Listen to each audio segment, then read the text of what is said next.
예, 반갑습니다.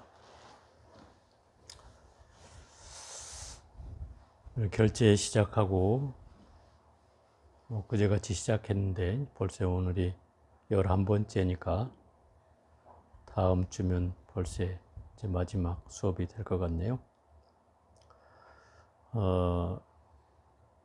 우리가 선수행을 지금 계속 하고 있는데 오늘은 이 저번 시간에 했던 가나선 또는 조사선 이 수행 말고도 다른 선들이 있어요.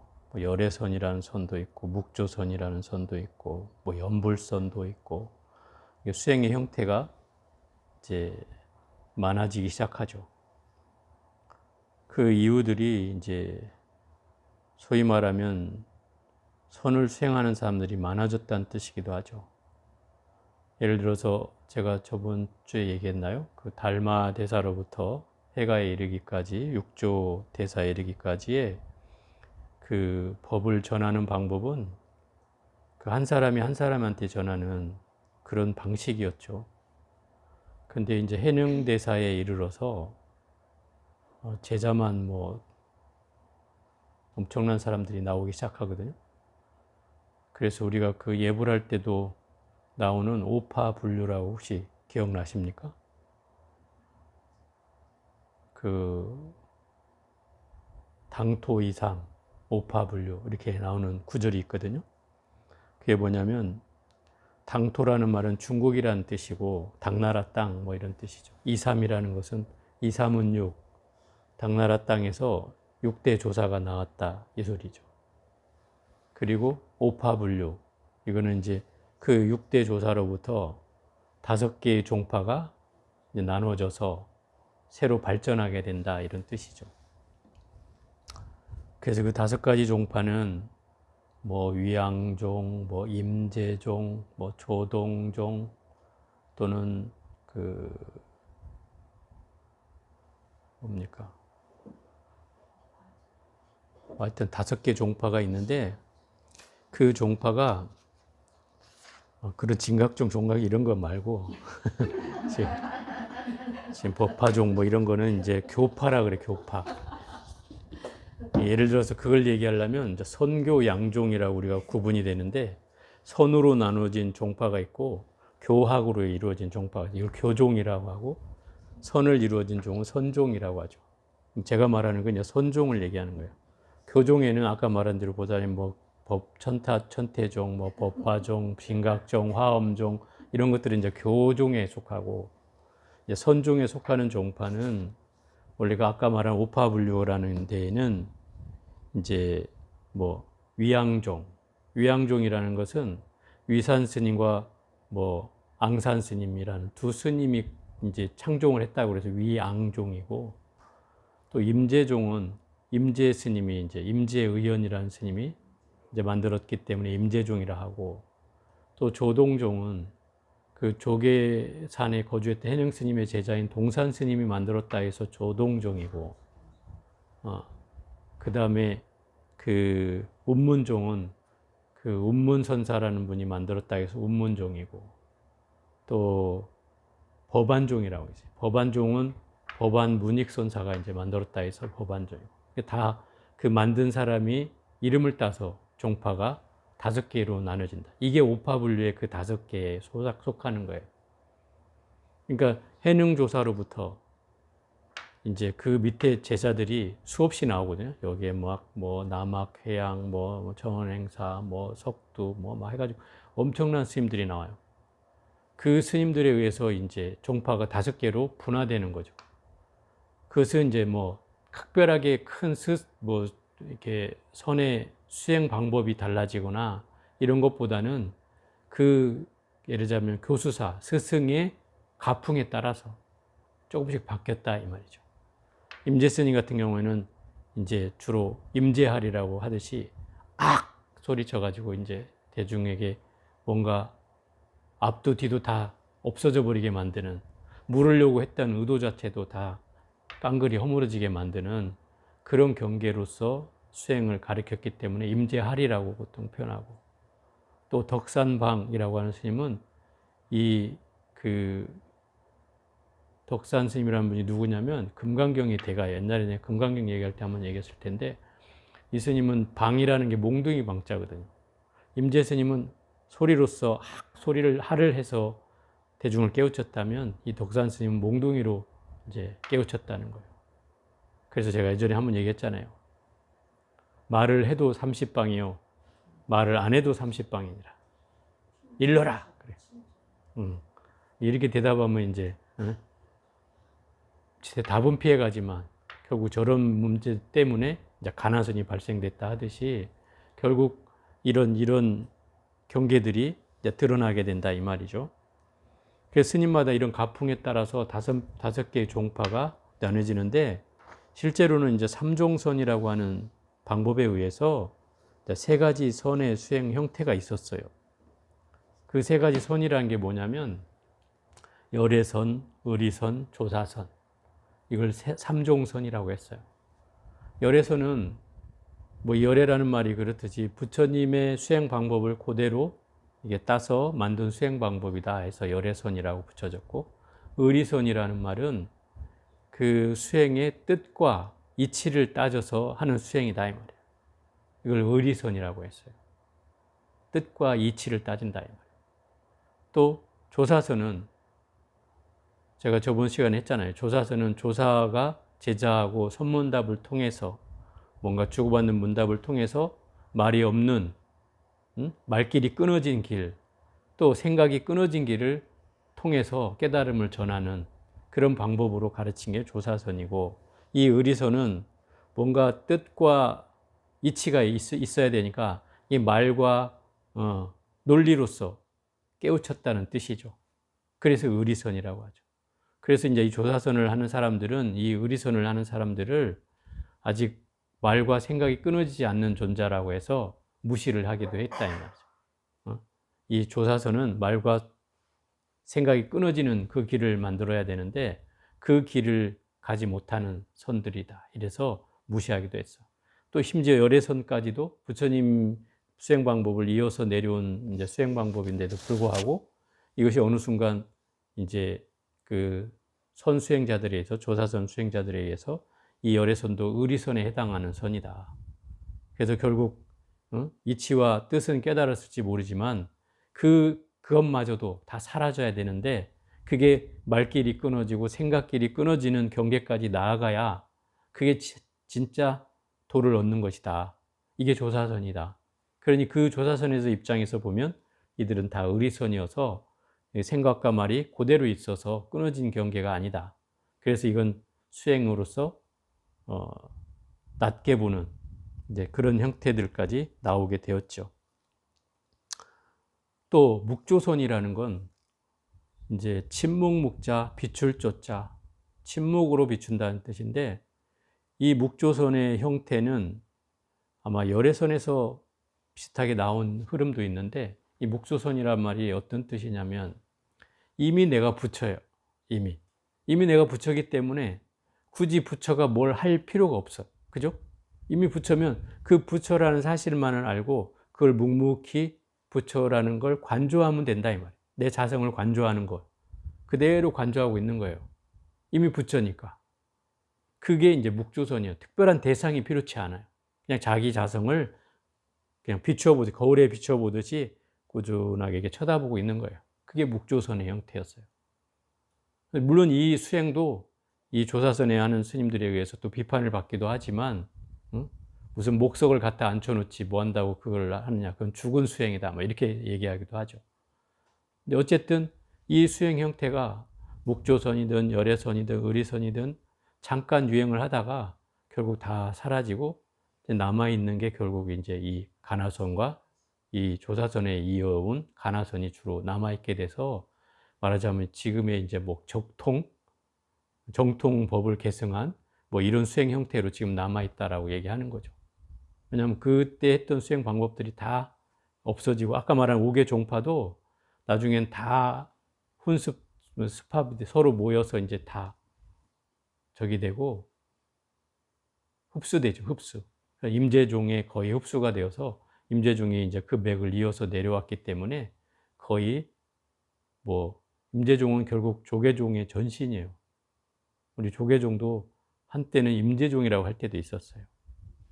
그러니까 그 계통을 이어온다는 뜻이죠. 예를 들어서 우리나라에 와서는 이제 주로 선교 양종으로 주로 나뉘었어요. 그래서 선을 주로 하는 종파와 교학을 주로 하는 종파가 나눴어요. 그래서 선을 주로 하는 종파는 임재종이나 이런 맥으로 이어져 왔고, 교종의 그 교학을 종파로 하는 종파는 뭐 화엄종, 법화종, 뭐 천태종, 뭐 이런 종으로 정토종 이런 식으로 해서 이제 내려왔었죠. 그러다가 이제 이 조선 시대에 들어서면서 이 종파가 많은 거에 대해서 이제 그 정부에서 이게 맞으면 이제 조정에서 이거를 통폐합시키는 게 그런 게 나왔죠. 그래가지고 선교 양종을 다 하나로 모아버렸어요. 그래서 옛날 서산대사가 임진왜란 때 그 뭡니까 왜군을 물리치라고 이제 임금이 초청을 한단 말이에요. 궁궐로 불러들여 가지고 그 서산대사에게 선교 양종 팔도 도총섭이라는 그 직책을 준다 이 말이에요. 이게 선교 양종이라는 건 선과 교를 하나로 모아서 양종을 하나로 모아서 그거를 총관할해서 이 팔도를 다 하는, 요즘 말로 하면 뭐 종정쯤 되는 그런 직위를 줬다 이 말이죠. 나라에서. 그래갖고 서산대사가 그 명함으로 이제 모든 전국에 발문을 해가지고 이제 승병들을 모아서 이제 왜군을 물리치는데 혁혁한 공로를 세우게 되죠. 어쨌든 그렇게 통폐합이 되다 보니까 이제 조선 후기에 오면서 다시 이제 그 조선이 끝나갈 무렵 일제시대 때부터 이제 이게 부활이 되기 시작해. 임재종, 뭐 교종이 이제 좀씩 생겨나기 시작한단 말이에요. 그러다가 이제 1900 해방이 되고 나서 1950 몇 년이고 60 몇 년도에 조계종이라는 게 그때 생겨나요. 임재종을 다시 부흥해서 계승해가지고 조계종이라는 게 이제 만들어지게 되죠. 그러니까 조계종 역사는 사실 우리나라에서는 오래된 건 아니죠. 물론 임재종이나 조계종이라는 것은 결국 선의 맥을 그대로 이어서 온다는 뜻이고, 아까 말한 대로 조계종이라는 것은 그 육조 해능 스님이 살았던 산이 조계산이. 그러면 조계종이라는 말은 그 해능 스님의 본맥을 그대로 전승받아서 그 맥을 이어서 그 가르침을 이어받는다는 뜻이 담겨 있는 거죠. 그럼 조계종이라는 말에는 이미 선을 중심으로 하는 종단이라는 것을 이미 내포하고 있는 말이죠. 그래서 처음에는 조계종이라고 했을 때 모든 의식을 생략했어요. 참선을 주로 하는 종단이니까 의식을 생략하고 주로 수행을 가풍으로 하는 이것이 중심이었어요. 그런데 시대가 조금씩 흘러가다 보니까 가장 중요한 게 이제 뭐 수행하는 사람도 있지만 수행하지 않는 사람도 있잖아요. 스님들 중에도 수행을 또 못하는 분도 계시고, 그런 분들이 이제 기도하고 연불 하고 이렇게 교학을 하는 분도 계시니까 그런 흐름들을 또 수용하다 보니까 점점점 의식이 간소화됐던 의식이 다시 점점점 의식이 생겨나기 시작했고, 그래서 지금은 이제 연불을 따로 가르치는 학교가 있고, 또 연불을 제대로 한 사람들한테는 연불 이제 그 뭡니까 장인이란 칭호를 줘서 이제 그분들을 모시고 하게 되죠. 그러면서 이제 조계종이 뭐 교학이면 교학, 뭐 연불이면 연불, 선이면 선, 이 모든 걸 아우르는 이제 종단으로 점점점 이제 탈바꿈하기 시작하는 거죠. 지금은 이제 다 하죠. 조계종단에서 하는 것이. 이제 그런 흐름으로 바뀌었어요. 그러면서 이제 뭐 어쨌든 지금 시점에서는 사회가 요구하는 시점이 다양해지니까 그 변화와 요구에 맞추어서 변해가는 건 뭐 나쁘지는 않은 것 같아요. 그렇지만 어쨌든 수행의 그 중심을 잃지는 않아야 된다는 그런 뜻은 충분히 우리가 가져야 될 것 같다는 생각을 합니다. 어쨌든 이런 수행의 형태가 다양하게 전개된다는 것은 그 당시에 수행이 굉장히 중흥되어서 꽃을 피웠던 시기다 이 말이에요. 그래서 이게 수행의 가풍이 뭐 다양하게 늘어졌지만 정작 또 그 가풍이 또 줄어들 때는 당연히 뭐 외세에 의해서든 외부에 의해서든 아니면 내적으로 수행자가 뭐 부족해서이든 점점점 그게 흡수 통합되는 경계도 나타난다. 그 시대적 역사적으로 우리나라도 그랬듯이 예를 들어 불교를 뭐 이렇게 탄압하고 중국에도 그런 시기가 있었거든요. 그런 시기마다 이제 불법이 좀 더 쇠락하는 그런 경계를 가졌던 적도 있었고, 우리나라도 마찬가지로 그런 시기를 겪으면서 이런 종단들이 통폐합되거나 또 다시 뭐 벌려졌다가 또 오픈해졌다 이렇게 하는 이런 경계를 계속 해왔다는 거죠. 그래서 그런 역사를 가지고 있는 거예요. 뭐 이 선이라고 하는 역사는 이미 부처님을 당대로 해서 닮아 해능 스님을 이어서 우리나라에도 결국 의천 대각국사, 보조 진울국사, 뭐 신라 시대도 물론 있었겠지만 법맥으로 그렇게 전해져 오다가 또 조선 시대에는 뭐 서산대사, 사명대사 뭐 이렇게 또 내려오다가 이제 구한 말에는 이제 뭐 경어 스님, 뭐 망공 스님, 뭐 금호 스님, 뭐 정강 스님 뭐 등등 이렇게 내려오기도 하죠. 이런 경계들이 결국은 이제 우리 선의 주요한 흐름이죠, 흐름. 근데 불교가 꺼질 듯 하면은 그때마다 횃불처럼 이 큰 선사들이 하나씩 나왔어요. 그게 이제 불교의 법맥을 이었던 이유예요. 재밌는 것은 중국의 역사 가운데 오조가 홍인대사예요, 홍인대사. 저번 주에 얘기했던 오조. 몸 바꿔서 와라. 그러니까 본인이, 응? 그 젊은 처자 몸에 들어갔다가 나와가지고 자기가 소나무를 심어놨다고 죄송이라고 하면서 다시 등장한 그 스님이 홍인 스님인데, 재밌는 건 이 스님이 3번이나 다시 태어난다는 거예요. 그 이후에 한 몇 대가 걸쳐서 내려간 뒤에 그 오조 법연이라는 스님으로 이름이 등장해요. 오조라는 말이 이미 그 오조란 뜻이에요. 6조, 5조, 4조 하는 오조. 오조 스님이 다시 오조라는 호를 갖고 태어난단 말이에요.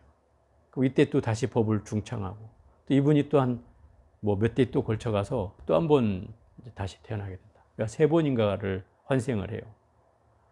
그러니까 이 얘기를 가만히 곱씹어 보면 이런 스님들이 계속 나오는 이유가 뭐겠냐 이 말이에요.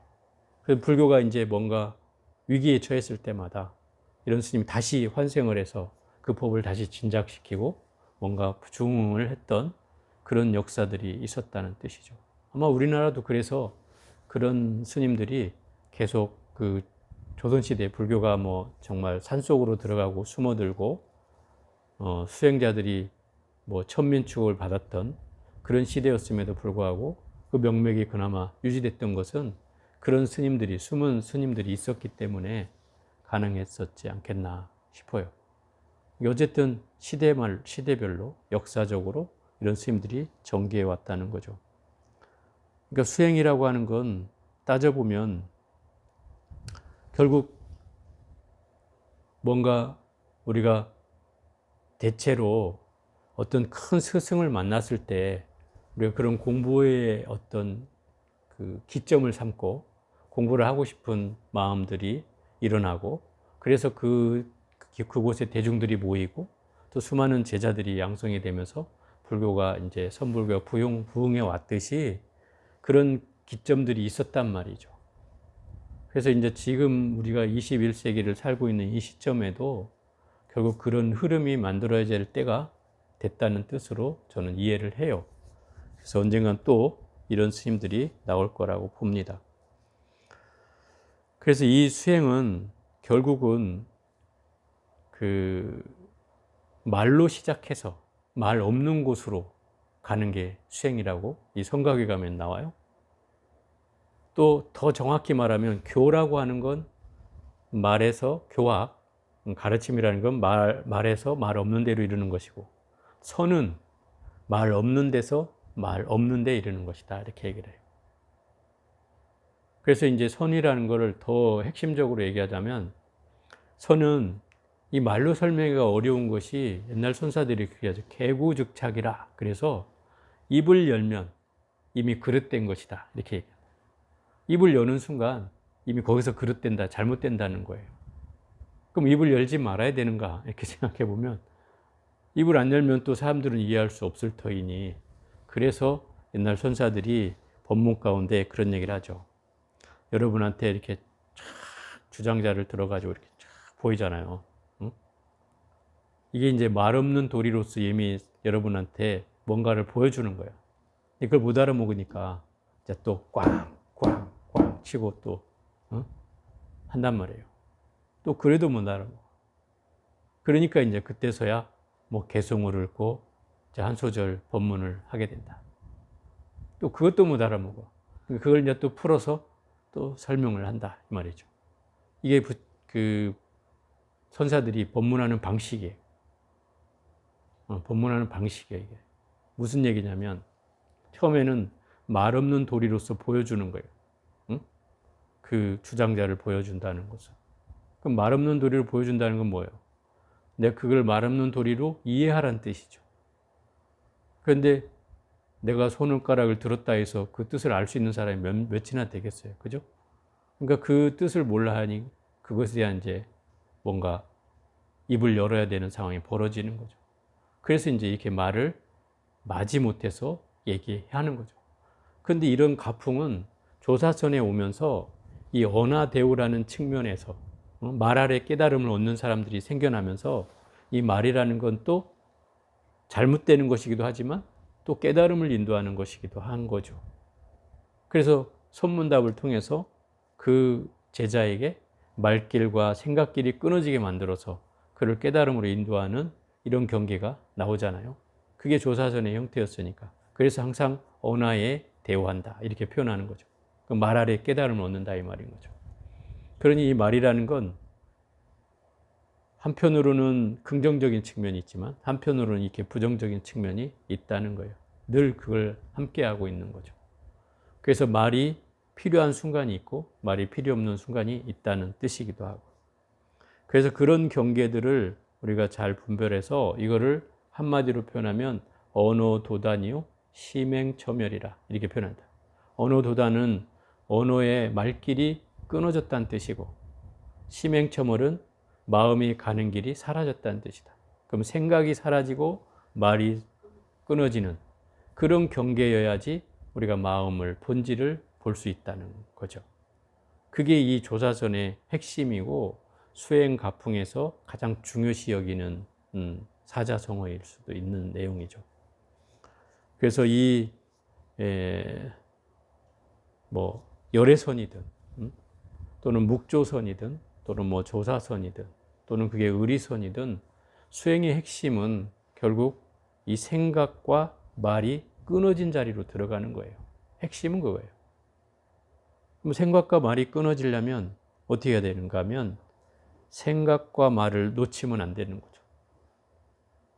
그걸 지켜봐야지 끊어진다 이 말이에요. 놓치면 생각은 계속되게 있고, 그죠? 또 말을 하면서도 놓치면 말을 내가 무슨 말을 하는지도 모른 채 계속 되풀이되게 되겠죠. 이런 경계를 알아차려야 결국 우리가 수행이라는 것을 제대로 해나갈 수 있는 요처가 된다라고 하는 것이죠. 그래서 그 부처님 당대로부터 지금에 이르기까지 이 수행의 역사는 아주 어두운 때도 있었고 정말 바람 앞에 등불과 같은 시기도 있었지만 여태껏 끊어지지 않고 면면이 이어져 왔다는 거죠. 불교라는 것도 마찬가지잖아요. 어떤 때는 불교가 산속으로 내몰리고 뭔가 심지어 일반 사람은 출가도 할 수 없는 그런 때도 있었지만은 시기와 역사를 지날수록 사라지지 않고 여태껏 우리나라에서 존속돼서 지금까지 유지해 왔다는 것. 굉장히 역사적으로는 대단한 일이죠. 물론 뭐 고려시대라는 그 시기에는 불교가 국교였던 적도 있었지만 그것이 결국은 조선을 만들었으니까 결국 불교가 타락을 했고 그 타락한 결과가 그 인과적으로 조선이란 나라를 만들어서 유교를 숭상하게 만들고 또 불교는 점점 사라지게 되는 그런 이제 인과를 맞이한 거죠. 결국 인과는 되풀이 되는 거잖아요. 이게 불교가 타락하면 그런 또 다음의 흐름이 또 나오는 것이고 그 반대 흐름에 의해서 결국 또 불교는 인과를 겪게 되는 것이죠. 마찬가지로 조선의 500년의 역사에 인과가 또 지금 또 나오고 있는 거죠. 또 유교라는 종교는 지금 거의 사라졌고, 그죠?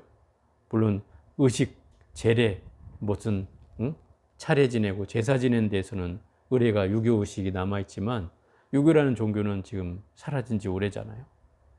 그러니 결국 그 조선 500년의 역사가 가져다 준 인과가 또 유교는 사라지게 되는 이런 결과를 또 맞게 된다는 거죠.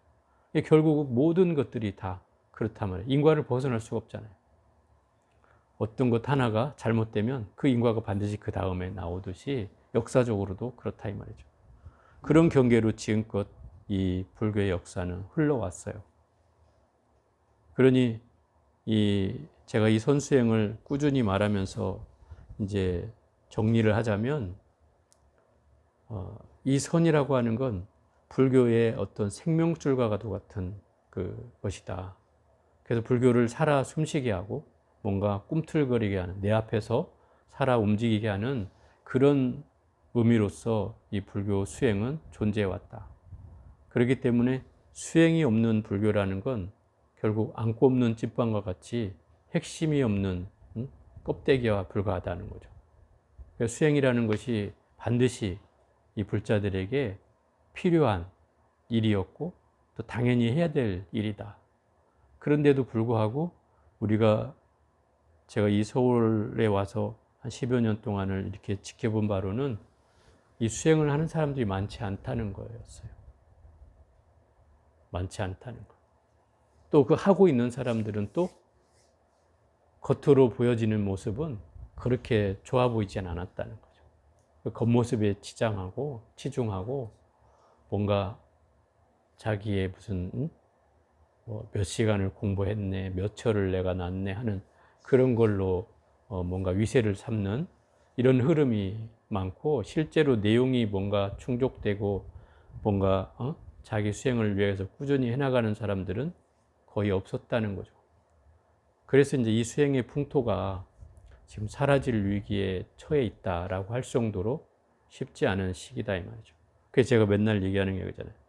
이 불자 가운데 1%만이라도 수행하는 사람이 만들어진다면 저는 그게 내 바람이다 이렇게 얘기하듯이 그런 사람만이라도 있었으면 좋겠다. 왜? 최소한 그랬을 때 이제 불교가 자정 능력이라고 그러죠. 스스로 정화할 수 있는 능력이 된다는 거죠. 그렇게만 되면. 그러면 설사 99%가 뭔가 물들고 오염되고 뭔가 잘못되어 있다 하더라도 물론 다 그렇다고 잘못했다고 할 수는 없겠지만 그런 흐름이라 하더라도 그 1%가 제대로만 공부하는 사람이 있다면 그게 불교를 정화할 수 있는 힘이 된다는 거예요. 그런 힘을 만들어야 된다 저는 생각을 하는 거예요. 그래야지 이 불교가 역사 속에서 사라지지 않고 꾸준히 앞으로 후대에게도 이 수행 어떤 흐름을 넘겨줄 수 있지 않나.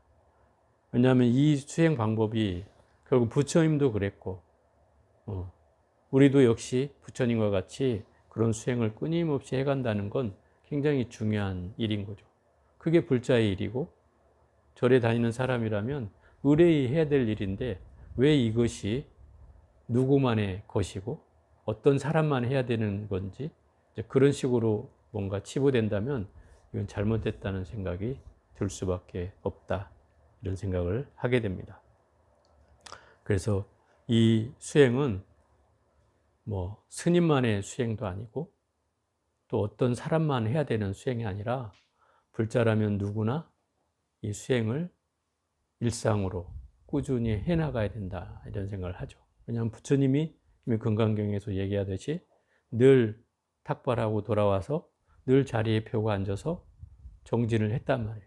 이게 부처님의 흐름이었어요. 그게 일상이었단 말이에요. 부처님이 맨날 사람만 만나냐? 그건 아니에요.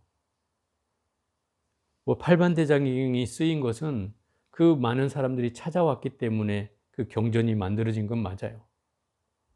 그렇지만 부처님이 그 사람이 찾아오지 않을 때는 늘 나무 밑에 앉아서 정진을 했어요. 그냥. 그게 부처님 삶이었어요. 그게 일상이었단 말이죠.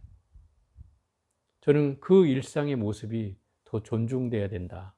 그리고 그 모습을 우리 불자들이 그걸 닮아야 한다. 그게 기준이 돼야 된다. 이런 생각을 하게 되는 거죠.